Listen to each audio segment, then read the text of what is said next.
Hello everyone, स्वागत है आपका रेप्लिका वर्ल्ड में। तो आज की इस वीडियो में मुझे आपसे 3-4 बातें शेयर करनी है।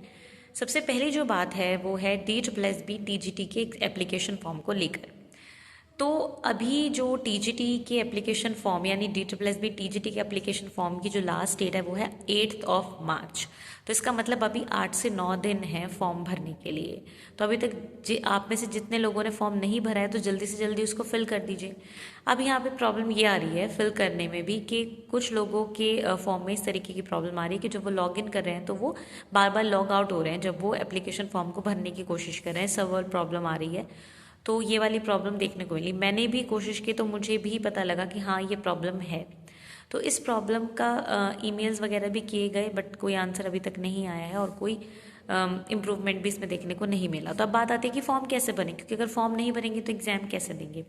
तो फॉर्म भरने का ये तरीका है कि आप एक बार आप इसको 10 बजे के बाद ट्राई करें रात को, क्योंकि जब हम थोड़ा लेट ट्राई करते हैं तो तब उस टाइम पे वेबसाइट बिजी नहीं चल रही होती, क्योंकि वेबसाइट पर बहुत सारे काम होते हैं और भी एग्जाम्स होते हैं, किसी का रिजल्ट अपलोड हो रहा है, बहुत सारी चीज़ें होती हैं। तो दिन में ट्रैफिक रहता है। तो अगर आप रात को चेक करेंगे, रात को आप फॉर्म भरेंगे तो मेरे हिसाब से वो चीज़ आपकी स्मूथली कंप्लीट हो जाएगी। तो एक बार रात को आप ट्राई करें और फिर देखते हैं आगे क्या होगा इसमें। बाकी दूसरी बात ये है कि आप में से बहुत सारे लोग ये क्वेश्चन बहुत बार पूछ चुके हैं और मैंने इस चीज़ का आंसर भी दिया है। वो ये आप लोग पूछ रहे हैं DSSB PGT बायोलॉजी को लेकर के NCERT से कितने क्वेश्चंस आएंगे। मैं बहुत बार बता चुकी हूँ, वीडियो में भी बता चुकी हूँ और आपके कमेंट्स का भी मैंने आंसर किया। एक बार और बता देती हूँ। NCERT जो है जिसमें हम बात करें 11th-12th की बायो की NCERT कितना आएगा, मैंने आपको परसेंटेज के हिसाब से बताया था। 60 to 70% क्वेश्चंस जो हैं वो NCERT से ही आते हैं। बाकी के जो 30 से 40 के बीच में परसेंटेज होती है वो NCERT के बाहर से आते हैं या थोड़े हायर लेवल के क्वेश्चंस आते हैं। ठीक है, तो 60 to 70%। अब 200 नंबर का पार्ट भी आता है। 200 में से लगभग 180 सवाल जो होते हैं वो बायो के आते हैं। तो 180 का आप 60 से 70% निकाल लीजिए तो आपको अंदाज़ा हो जाएगा कि कितने सवाल जो हैं वो NCERT से आएंगे। ठीक है, जैसे अगर आप मान लीजिए 100 क्वेश्चन आते तो 100 में से 60% मतलब कि 60 क्वेश्चंस। तो 200 में से कितने, 120, है ना। तो इस तरीके से आप थोड़ा सा अंदाज़ा लगाइए कि अगर बायो के 200 क्वेश्चंस हैं तो 200 में से 120 के आसपास NCERT से आते हैं।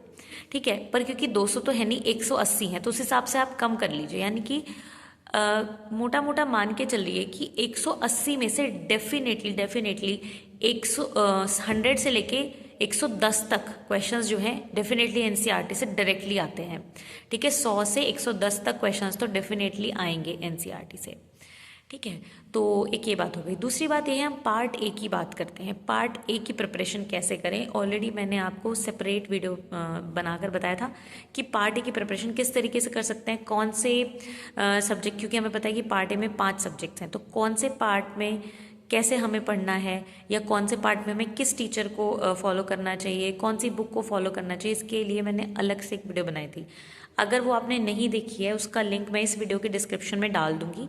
ठीक है, आप वहाँ से जाके देख लीजिएगा। बट एक और बात मैं आपको बताती हूँ कि पार्ट ए के जो कुछ क्वेश्चंस वगैरह हैं वो हम भी अपने कम्युनिटी टैब में शेयर करेंगे, तो आप चैनल पर बने रहिएगा। तो कम्युनिटी टैब में हम जीके के क्वेश्चंस शेयर करने के लिए सोच रहे हैं। अभी 1-2 दिनों में आपको वो क्वेश्चंस भी देखने को मिल जाएंगे। और हम ऐसा प्लान कर रहे हैं कि हम कुछ इंपॉर्टेंट टॉपिक्स पार्ट ए के भी यहाँ पर चैनल पर पोस्ट कर देंगे।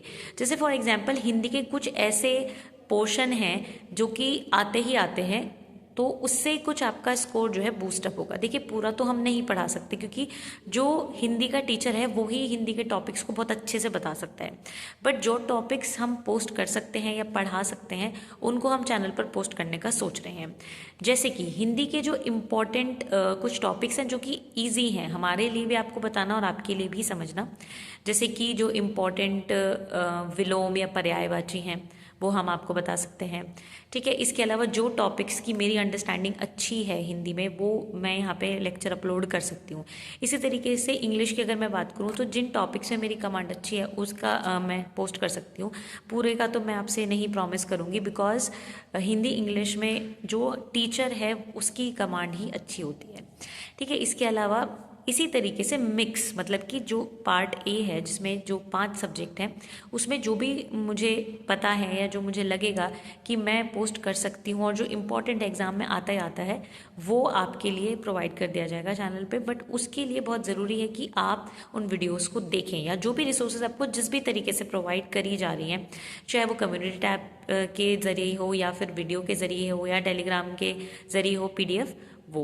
अच्छा, एक बात और है कि मैंने आपको वादा किया था कि जो प्रीवियस ईयर क्वेश्चंस की PDF है वो आपको टेलीग्राम चैनल पे मिल जाएगी। किसी कारणवश कुछ व्यस्तता होने की वजह से नहीं जा पाई वो चैनल पे।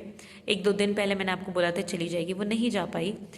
बट मेरी पूरी कोशिश रहेगी कि आज एक PDF आपको ज़रूर मिल जाए, ठीक है। इसके अलावा आने वाले दिनों में डेफिनेटली आपको जितनी भी DSSB PGT बायोलॉजी के प्रीवियस ईयर क्वेश्चंस हैं, लगभग 3 साल के हैं, तो 2014, 2015 और 2021, तो 2021 ये जो 3 ईयर के पेपर हैं विद आंसर्स आपको टेलीग्राम चैनल पे मिल जाएंगे आने वाले 3-4 दिनों में, या अपकमिंग जो वीक है उसमें आपको डेफिनेटली मिल जाएंगे, ठीक है। इसके अलावा जो अभी लेक्चर्स यहाँ पे पोस्ट किए जा रहे हैं उसके नोट्स भी आपको मिल रहे होंगे। आपको पता है पिछले वाला जो चैप्टर था बायोलॉजिकल क्लासिफिकेशन, उसके नोट्स ऑलरेडी पोस्ट हो चुके हैं टेलीग्राम चैनल पे। अब जो नेक्स्ट चैप्टर है जो हमने स्टार्ट किया है, जिसमें अभी कल एक लेक्चर अपलोड हुआ था एल्गी, तो उसके जो सारे पोर्शन हैं, जब लगभग वो हम उस चैप्टर के थोड़ा सा उसको कंप्लीट कर लेंगे तो वो जो नोट्स हैं चैप्टर 3 के प्लांट किंगडम के, वो भी आपको टेलीग्राम चैनल पे मिल जाएंगे। अब एक चीज़ और है कि अगर आपको नोट्स में कोई भी प्रॉब्लम है, आपको समझ नहीं आ रहा है, लैंग्वेज प्रॉब्लम है, राइटिंग प्रॉब्लम है, वो सही से आप देख नहीं पा रहे हैं उसको, क्लियर नहीं है नोट्स, अगर ऐसी कोई भी प्रॉब्लम है या कोई भी सजेशंस हैं नोट्स को लेकर या लेक्चर्स को लेकर, तो आप हमें कमेंट सेक्शन में बता सकते हैं। आपके कोई क्वेश्चंस हो तो वो भी आप कमेंट सेक्शन में पोस्ट कर सकते हैं। तो आज के लिए सिर्फ इतना ही।